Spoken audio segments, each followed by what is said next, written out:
Krishna Krishna Krishna Hare Hare Hare Rama Rama Rama Hare Hare.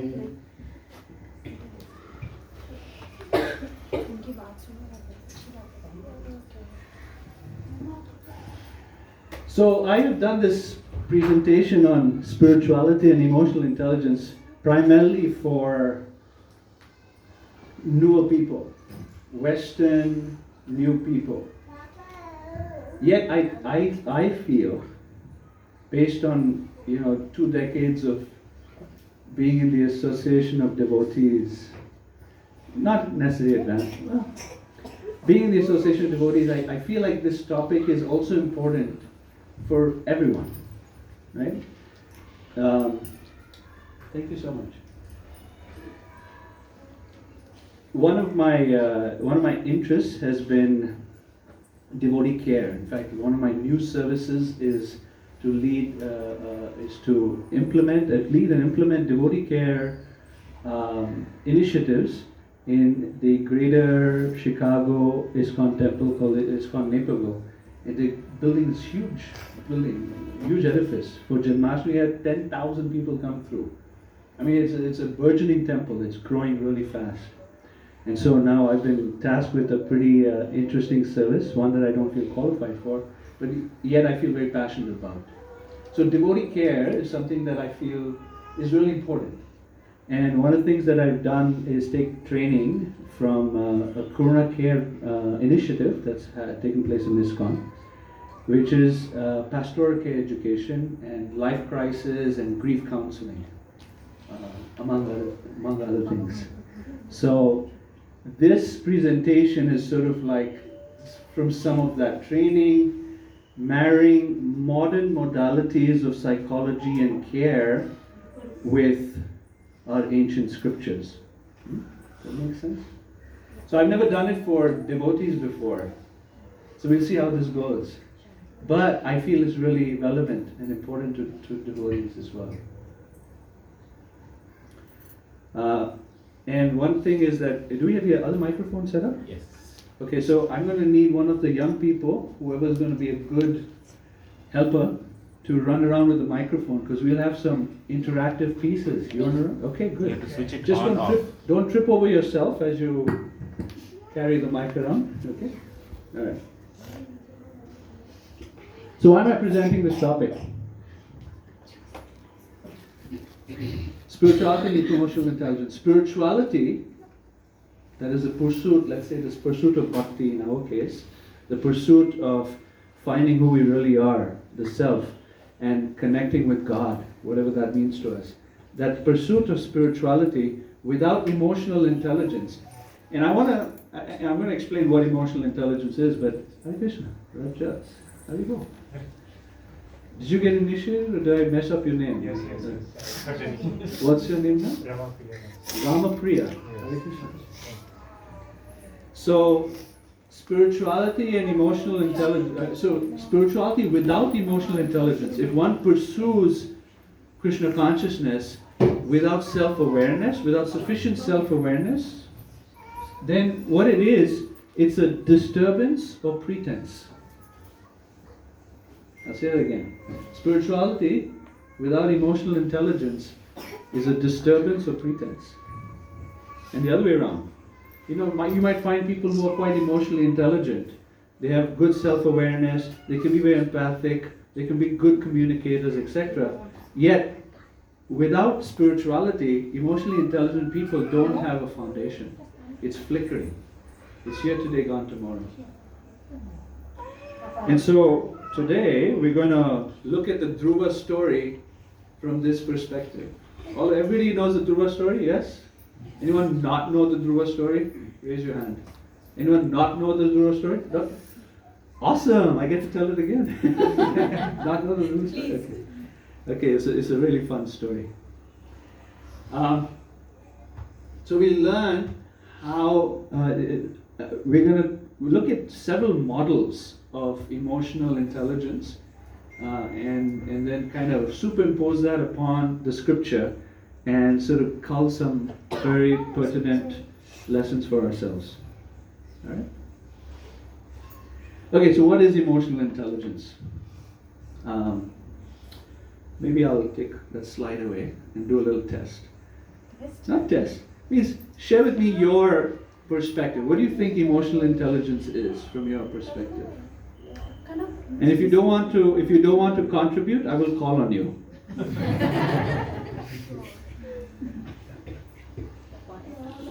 Who would like to? Prabhuji, what is your name? Rajita. Vrajanath Prabhu. Hare Krishna. Prabhu, would you like to? Did you raise your hand? You did. Oh. Oops, I thought you raised your hand. Okay then.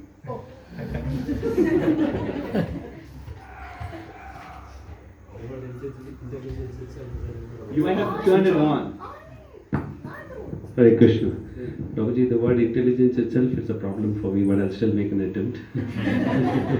That's a good one. Maybe finding a balance between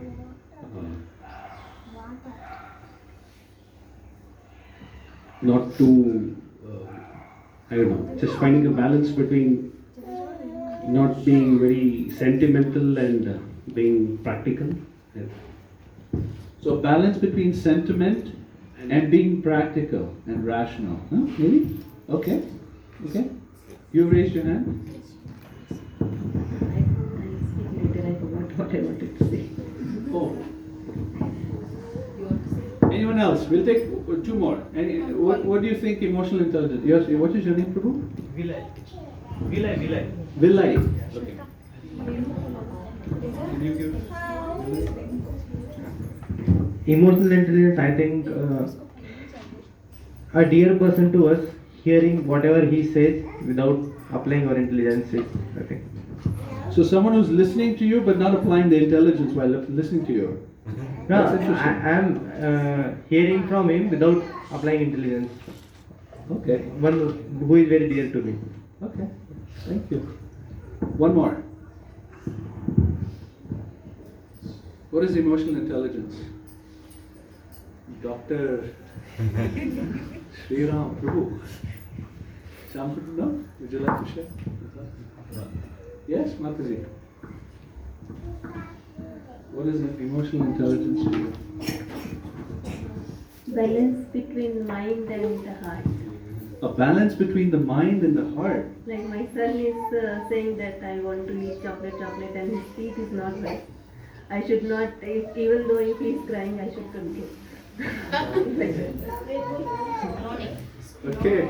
Okay. Hare Krishna. Hare Krishna. Hare Welcome. Nice to see you guys. Straight from work. You put tilak and came straight from work. Okay.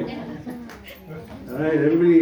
We were just getting warmed up, so you came at the right time. Oh, perfect. Yeah, we're going to be, as you realize, we've started quite late. It's going to be a late night. How many of you need to be awake early tomorrow morning? You have to wake up early tomorrow morning? Ooh. I also don't care for your school. Okay, very good. So some of you have school, but you might have to sleep a little late today. Because this is... Oh my.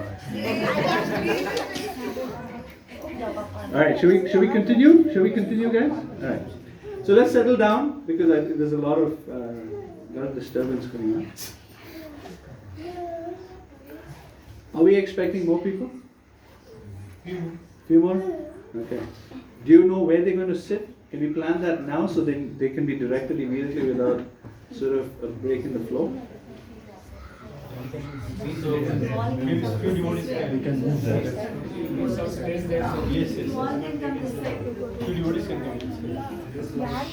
So the men are invited to the ladies' side. When does that happen? And maybe a few can sit at the feet of Shama.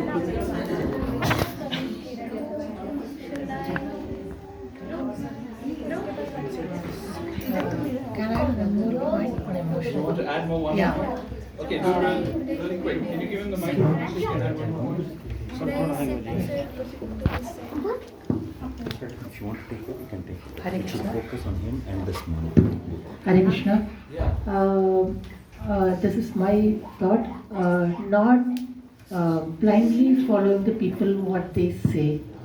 Not blindly following people what What they they say. Very good. We're going to touch on. That's one piece of emotional intelligence. Thank you. Yeah. So it came back. Not being swayed by the emotions in Not what? disturbing circumstances. Not being swayed away by our emotions in disturbing circumstances. Not being swayed by our emotions during disturbing circumstances. Fantastic. And that's also one piece of the 5 pieces of emotional intelligence. So we'll get there. You're welcome to sit down now. Thank you. Okay, what is emotional intelligence? Somebody said it's a balance between your heart and your mind. Right? But here's a clinical definition of emotional intelligence. There's 5 pieces to it. And I want to be emphatic about actually 4 of them. First of all, self-awareness is understanding what I'm feeling. Sometimes people don't understand even what they're feeling. Like sometimes, generally, not always, but generally, men get angry a lot in a family life. And the men get angry, and while they're angry, the woman might say, "Are you angry?" "No, I'm not angry." Yeah, right. You know, because men generally, not always the case, but men generally have shame connected to having feelings, and so they struggle with admitting to their feelings. That is also true for women sometimes. Okay, so self-awareness, understanding our emotions, and even deeper, understanding our cherished values that drive our emotions. In other words, we have values, we have needs, we have certain things that are important to us. And those things, either when satisfied, we have positive emotions. When unsatisfied, becomes negative emotions. But it's all stemming from deeper cherished values that we have. So understanding what those values are, what's important to us, right? So that's self-awareness. And connected to self-awareness is self-regulation, is what you said, is being able to understand how to manage our emotions, because they're like, sometimes they're like dealing with fireballs, and you're trying to juggle fireballs. It's tough to deal with it. So that's self-regulation, being able to understand how to deal with our emotions. Next is these 2, empathy and social skills. So these 2, self-awareness and self-regulations, is internal. Interacting with others in relationships, empathy and social skills. Empathy being able to feel another person's pain, feel another person's emotions, and be in their shoes. Not sympathize, not put them down, not kind of like, "Oh, I feel sorry for you." That's not empathy. Empathy is where someone may express, "I'm going through a real tough time," and we go, "Wow, that must be, I don't know what it is feels like for you because I'm not in your shoes, but it must be really tough."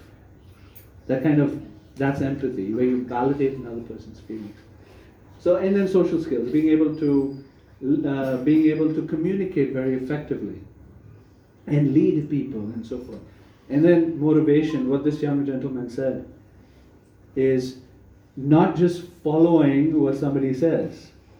Motivation is understanding drive, understanding what moves me, understanding when to say no. In Eastern cultures, Shambhan Prabhu was sharing, like I've traveled the world a lot, and I've noticed that in Eastern cultures, the ability to say no is very weak.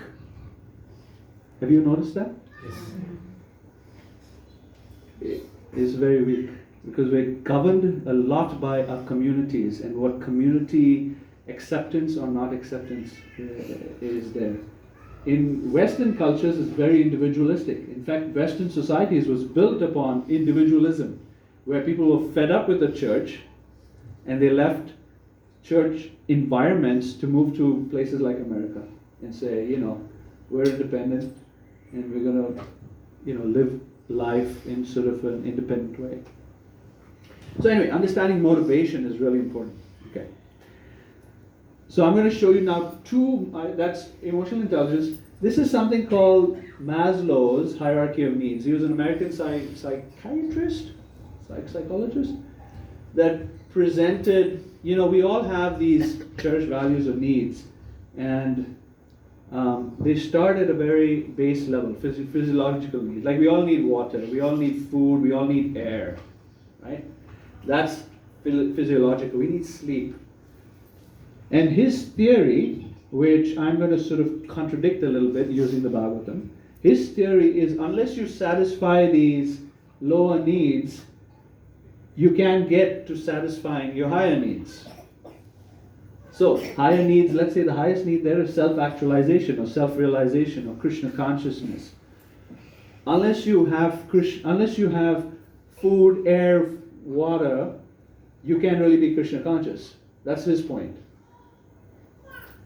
Or unless you have love and belonging, you can't have Krishna consciousness. So you have to have this foundation of love and belonging of a community before you can build up spiritual life. So these are various ideas of needs and to understand what our needs are. And for some people, some needs are stronger than others. Like my wife will often say, we want to call with her the other day, Shamkund Prabhu was asking my wife, is your husband a Joruka Gulam? Anyone know what that means? Yeah? If you don't know, it means, is your husband, sorry, did I say it wrong? Yeah. Is your husband henpecked? That's what it means. Is your husband henpecked? That's what he's asking my wife. My wife says, she gives a diplomatic answer. She said, my husband is actually a very soft guy, but he can get really angry if you mess with his need for autonomy. So, autonomy is here in this esteem level.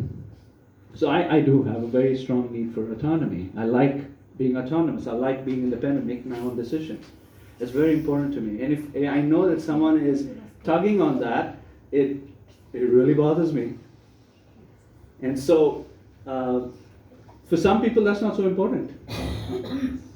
They don't need to be autonomous. I'm happy to go along with whatever else is doing. So like that. Now I'm going to show you a little video. And I need you guys to be really, really attentive. It's a quick video. It's only 3 minutes. But every word is weighty and very applicable in our life. This is DDT. It's not the insecticide. This is the dreaded drama triangle. Okay? So again, can I have your agreement that you'll be fully attentive to the video? Yes. Because right after this, there's going to be a quiz. Alright, here we go. I don't know how this is this audio on? Yeah, Prabhu.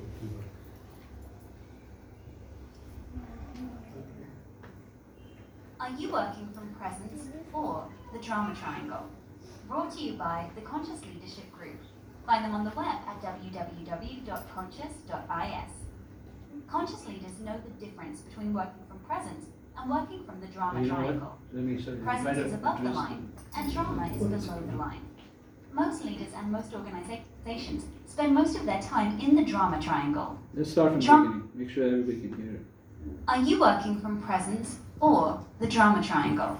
Brought to you by the Conscious Leadership Group.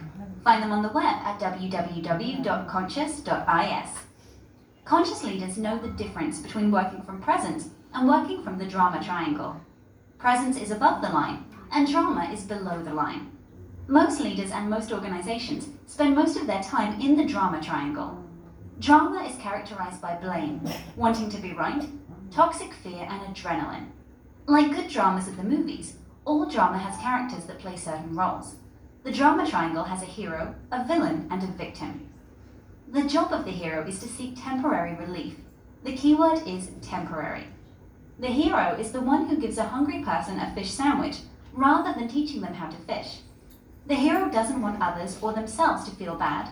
So they say and do things that make the immediate pain go away, without facing and dealing with the core issue. When I'm exhausted from overworking, I hero myself by eating and drinking mindlessly, or surfing the web, or exercising. When another feels sad, I hero them by saying things like, "It'll be okay," or "I'll do it for you." The hero seeks value by being needed by others. The second role on the drama triangle is the villain. The villain's job is to blame. I can blame myself, others, or blame the group. When I blame myself, I say things like, "I shouldn't have eaten that donut," or "I should work harder," or "I messed up that presentation." When we blame others, we say, "It's your fault we didn't get that project done," or "You didn't give your best effort." When we blame a group, we say, "They messed it up for all of us," or "They just don't get it." The final role on the triangle is the role of victim. The victim is at the effect of. Life is happening to them. For the victim, a person, circumstance, or condition is doing something, or not doing something, that is causing the victim's life to be as it is. I can be at the effect of anything, including my boss, my kids, the weather, my job, the traffic, the economy, my body, and my mood. When I'm in victim, I'm feeling powerless. Every role in the drama triangle is a form of victim consciousness.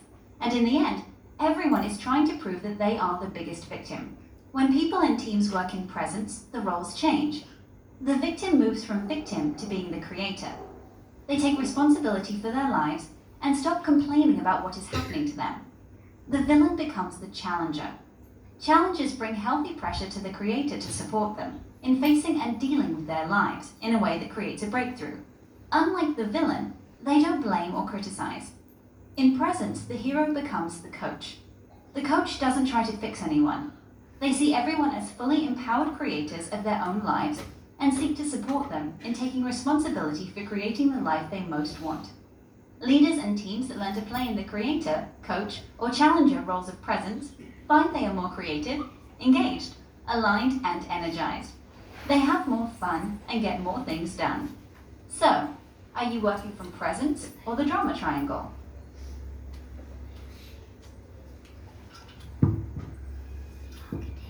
Blame, complain, and fix is a drama triangle. Okay, so let's go on. Group thoughts. How does this video reflect the environments you find yourself in?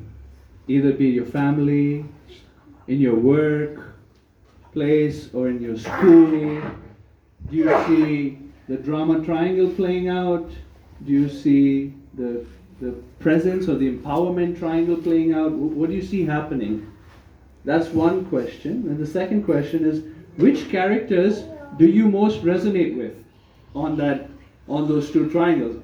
Where do you see yourself on those two triangles? So, with that, our esteemed microphone runner is going to provide you the microphone for those who'd like to bravely share. And I'm happy to wait until somebody raises a hand. Can you keep the last slide up? Kali Yuga memory is short. Same. You want to show the The final picture, the drama triangle and the presence. Okay, hold on. Are you working from presence or taking response? They have more fun and get more things done. Okay, here you can see it all. Yeah. There's hero, villain, victim, creator, challenger, coach. Okay, yes, Mataji. Your name, please, before you. Vijay Bhatt. Hare Krishna. Hare Krishna. I am going with victim. You're going with victim. Yes, I have Why? always faced some issues just like that, and the entire universe tried to torturing me like that. The entire universe is trying. I felt like that. Oh I'm my not. goodness, that must be tough. Yeah, it is. Wow. Do you fight with the universe? Yeah, I'm trying. So you end up complaining a lot? Sometimes I'm complaining a lot, but after complaining lots and lots and lots, my thought process is stopped. Then I thought, if the problem is related to me, then definitely the solution will come from me also. So I just working on that. But the first stage of that was a very, very frustrating and very breakdown point. So at the first my mind say I am going to with victim because always it comes for me a struggling point. Okay. Now, thank you for being very honest and vulnerable. It helps others to also follow suit. Thank you. Thank you, Krishna. Okay. Who would like to go next? Yes. Hare Krishna Prabhuji, I'm Manu. Basically, what I understood that these are the positive and negative approach we are dealing with. I think initially we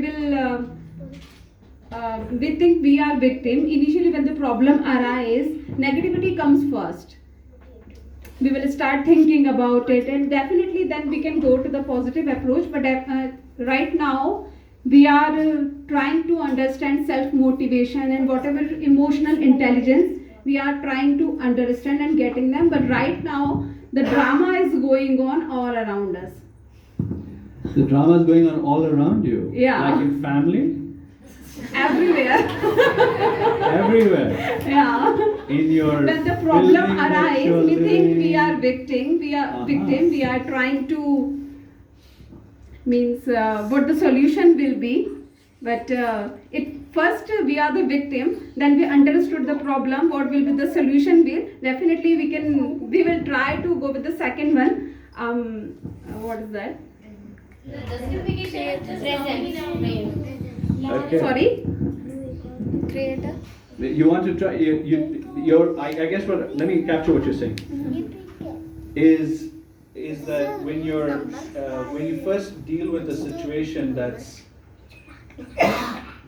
tough, that all of a sudden that hits you, your first response is victimhood. Can you reduce the volume on this mic? It's reverberating. This is mic 2. Mic 2.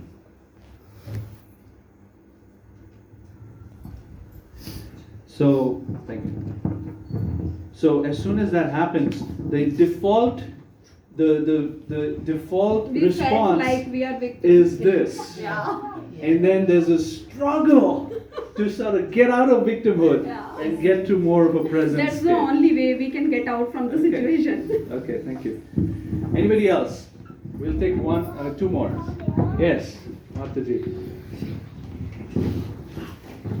I'm happy to say that I feel like I'm in presence and I feel like I'm in coach mode. I have many other negative points also, but when I saw this, I thought that I'm in a coach mode. So who do you coach, your husband? That is impossible. Yeah. Children around me, not elders. So you don't try to fix the children, you try to guide them and help them make the right decisions instead of making their decisions for them. Not so much high level, but A little bit. Okay. silly things or whatever. I don't give them right away the solution. I will ask them to think over it and deal with it like that. Thank you. Anyone from the men's side, which is not a side? Anyone from the male group, I should say, would like to comment on finding themselves in drama triangle? Basically, we start with the victim so that people have empathy on us, but down the line, to save ourselves, we become a blamer. So that before somebody blames us, we say that no, it's not my fault, it's your fault. So you're saying we start with victimhood and then we go to being a villain. Villain. That's awesome. That's actually very true. It's called in psychology. Hey, can you guys? Would it be alright if you guys be a little quiet? Would it be alright if you guys be a little quiet? Or you could go inside and play. Either way. Thank you. Yeah, so this is known as the victims become perpetrators. And it happens intergenerationally. And this is very common for those who experience trauma, especially in childhood. Many people experience trauma, it's no secret. In fact, it's ubiquitous. Pretty much everyone we talk to, my mother-in-law says, just say, na pucho, wohi sukhi. As soon as you scratch the surface of anybody's life, you see what? Pain and trauma and suffering. Anyone's life, it's just like that. So, persons who go through pain in their childhood and trauma in their childhood as victims, they turn up in their, when they become, grown up, they now become perpetrators and villains. It's just natural. So this is a cycle that keeps happening. Thank you. Okay, one last one and then we move on. I still look at you and say, Rajat, what is your initial? Ramapriya Das. Ramapriya. Ramapriya, yes. Ramapriya or Ramapriya? Ramapriya. Ramapriya. Yes, sir. So Priya of Rama. Yes, somewhat. Maharaj told Rama. He put a phonetic on the second day, so. Interesting. Yeah. And while giving also. So it's Priya to Ramadevi. Ramadevi. Just like Ramakanta, Ramapriya. Just true for myself, like I feel that I behave like a villain in both office situation and in family situation, but that must feel nice. Sorry, Amrish Puri or you somebody else?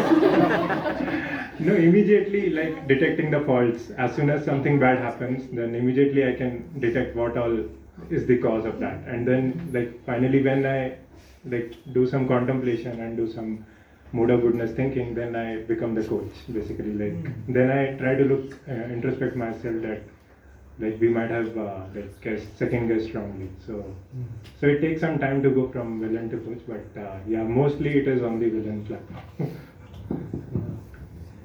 Yeah, and many times, excellent point, and excellent sharing. Many times also, us villainizing another person or being a villain to another person is related to how we deal with ourselves. In other words, if we are self-judgmental, we're constantly or often judging ourselves, we naturally judge others and we find fault. And when we do that, and then once that's in our mind, it will come out in speech, naturally. You can't stop it. So, the root generally is how we deal with ourselves. How much love and affection and acceptance, more important, acceptance. How much acceptance am I giving my own heart? And my own weaknesses, my own faults. Seeing our faults and then accepting our faults is kind of like the foundation before we can move from being a villain to a coach. Yeah. Alright, so let's move on. We're going to journey with Dhruva. Some of you don't know the Dhruva story. Many of you know the Dhruva story, you've heard it. How many times have you heard the Dhruva story? Many times. But we're going to do it one more time. What we're going to do this time, we're going to see it from the perspective of some of these topics of the drama triangle. We're going to see it from the perspective of emotional intelligence. We're going to see it from the perspective of the needs hierarchy. Yes? All right. So let's go. Let's join Dhruva by the hip and just watch and be with him and feel with him. All right.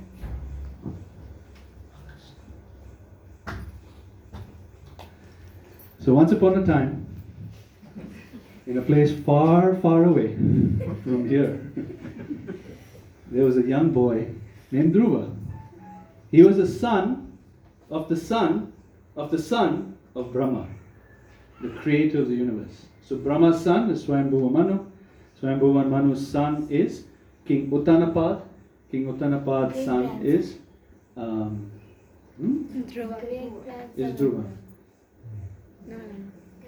Did I say something wrong? Did I miss it? Okay. Yeah, great grandson is Dhruva from Brahma. Okay. So what happened is one day he was playing. He has father Uttanapada has two wives, Suniti and Suruchi. Right? Many of you may know what does Niti mean, like Niti Shastras. Morality. Suniti means super moral, and the other lady is Suruchi. What is Ruchi? Taste or beauty. She's super beautiful. So which do you think is, you have a moral wife and a beautiful wife. Who do you think the king is more attached to? Tell you, men.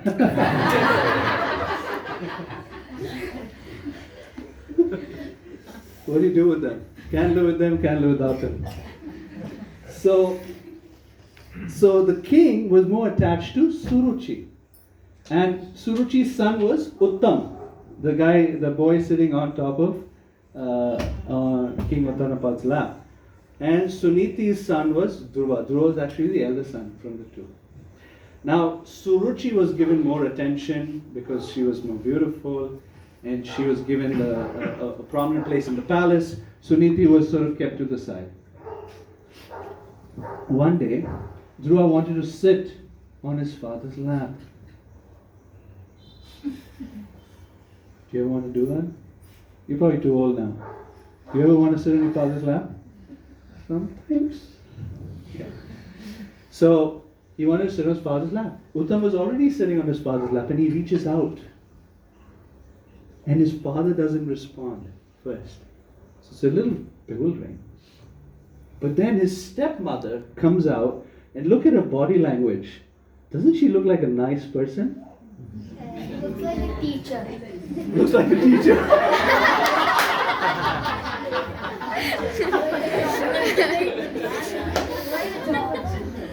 You know, I had so I'm going to go off a tangent a little bit.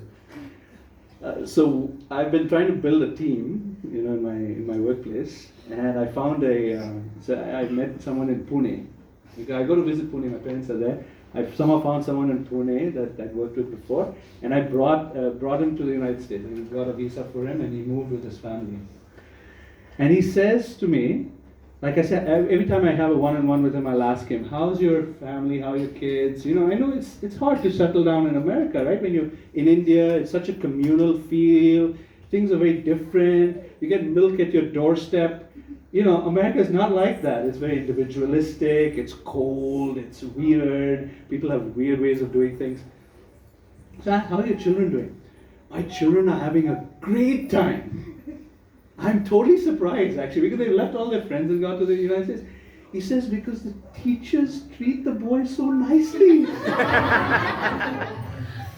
This is not an advertisement for you to move to the United States. I'm just saying. So, she has this finger pointed at Dhruva and she starts screaming. No, you can't go on your father's lap. You don't have the qualification to go on your father's lap. Because you were not born from my womb. He's 5 years old. How old are you? 11. Oh my goodness. Okay, half it. How old are you? 6. What if I tell you, you cannot sit on your father's lap because you're not born from, well, I don't have a womb, but how do you feel if I'm scolding you like that? How do you feel? Sad. Very sad. That's nice. You're in touch with your feelings, that's good. And she said, if you want to sit on your father's lap, you kill yourself, be born from my womb, pray to Vishnu, be born from my womb, and then you can sit on your father's lap. You got that? Now Dhruva is in the initial part of the creation. He's a Kshatriya, purebred Kshatriya. These are a line of kings. They don't have mix of goodness, mix of ignorance. Passion. Passion. He's passion. When he hears this from his stepmother, his heart becomes tight. He becomes angry. He's hissing like a snake, and he can't do anything about it because she's bigger. There's a power differential, right? And when there is a power differential for a kid, it's very disturbing. It's really disturbing because you feel like you want to do something but you cannot. And then he turns his attention to his father, his shelter. Please help me. I'm, he didn't say anything, but he was feeling it. He could see it in his eyes. His father could see it in his eyes. He's needing this assistance. He's needing some support. He's needing some affection. He's been hurt. And his father does nothing. Why? His father is confused. His father has these loyalties going on for him. His father his heart is conflicted between his stepwife and what he knows is the right thing to do. This is weakness of heart.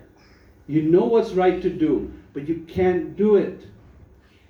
Why? Because he's attached to some kind of enjoyment that he's fearful is going to go if he allows Dhruva to sit. His wife will get angry. He'll not have the wonderful company with his wife, whatever that means to him. He couldn't. That is weakness. That's weakness of heart. It's known as Hridaya Daurbalya. He didn't respond to Dhruva's call. Now look at Dhruva and his brother, Uttam, stepbrother, didn't do anything. He was just, I'm happy. I'm on my father's lap. I don't, if you're not there, that's okay. You have 3 people, 2 of them, more power than you. One of them, you're equal, your brother. What are you going to do? How do you think Dhruva felt? He felt sad. This is tough love, by the way, apparently, or no love. How would he feel? Anger. Shame. Right? Embarrassment. He was betrayed by his dad. His dad didn't give him traitor. Is that what you said? Yeah. What did he lose? Can you even tell me? What did he lose? What was the feeling of loss? His affection of his father. Absolutely. Not only that, he lost his trust for someone who's superior. This happens all the time, especially in spiritual institutions and spiritual communities, but everywhere, in workplace, in families. We're looking up to someone. We look up to someone, and that person doesn't fulfill what we expect them to fulfill. And then we lose trust. And that is pain. It's as bad as losing, let's say you lose a family member to death. So you feel a lot of grief. Dhruva was feeling grief because he lost a very key relationship for him. It's subtle. His father didn't die, but it was as if, the pain was as if that happened. And even worse because of betrayal. And he was lonely. There was nobody there in that room who was supporting him. 5-year-old boy. Are you feeling what he's feeling? Are we empathizing with Dhruva? So then he runs to his mother.